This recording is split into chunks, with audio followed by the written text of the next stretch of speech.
Praise the lord. ఈరోజు దేవుని వాగ్దానము, ఒకడు తన నోటి ఫలము చేత తృప్తిగా మేలు పొందును, ఎవని క్రియల ఫలము వానికి వచ్చును. సామెతల గ్రంథము 12వ అధ్యాయము 14వ వచనము. సహోదరి సహోదరులారా, ఈ మాట 2 రకాల ఫలాల గురించి తెలియజేస్తుంది. ఒకటి నోటి ఫలము, 2 క్రియల ఫలము.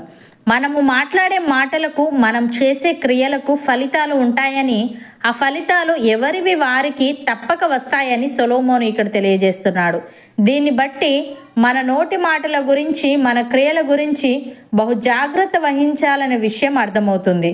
భక్తుడు ఈ విధంగా అంటున్నాడు, నీతిమంతుల నోరు జ్ఞానమును గూర్చి వచించును, వారి నాలుక న్యాయమును ప్రకటించును, వారి దేవుని ధర్మశాస్త్రము వారి హృదయములోనున్నది, వారి అడుగులు జారవు. భక్తిహీనులు నీతిమంతుల కొరకు పొంచి ఉండి వారిని చంపజూతురు, వారి చేతికి యెహోవా నీతిమంతులను అప్పగింపడు, వారు విమర్శకు వచ్చినప్పుడు ఆయన వారిని దోషులుగా ఎంచడు అని.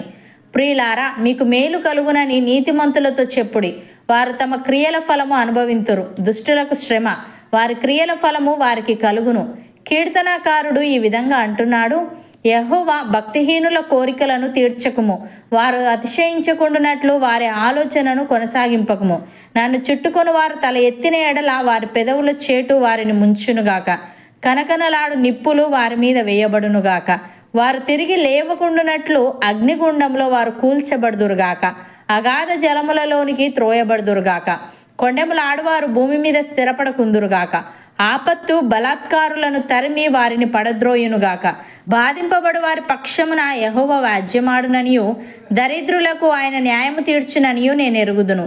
నిశ్చయముగా నీతిమంతులు నీ నామమునకు కృతజ్ఞతాస్తుతులు చెల్లించెదరు, యథార్థవంతులు నీ సన్నిధిని నివసించెదరు అని.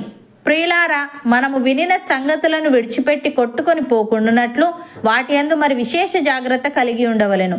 ఎందుకనగా దేవదూతల ద్వారా పలుకబడిన వాక్యము స్థిరపరచబడినందున ప్రతి అతిక్రమమును అవిధేయతయు న్యాయమైన ప్రతిఫలము పొంది ఉండగా, ఇంత గొప్ప రక్షణను మనము నిర్లక్ష్యము చేసిన ఎడల ఎలాగు తప్పించుకొందుము?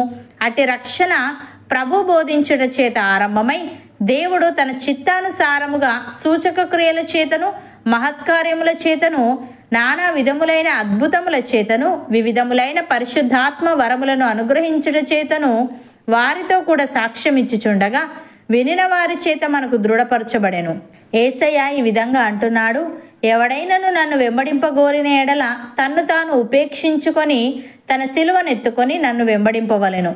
తన ప్రాణమును రక్షించుకొను గోరువాడు దాన్ని పోగొట్టుకొనును, నా నిమిత్తము తన ప్రాణమును పోగొట్టుకొనువాడు దాన్ని దక్కించుకొనును. ఒక మనుష్యుడు లోకమంతయు సంపాదించుకొని తన ప్రాణమును పోగొట్టుకుంటే అతనికేమి ప్రయోజనము? ఒక మనుష్యుడు తన ప్రాణమునకు ప్రతిగా నేమి ఇయ్యగలడు?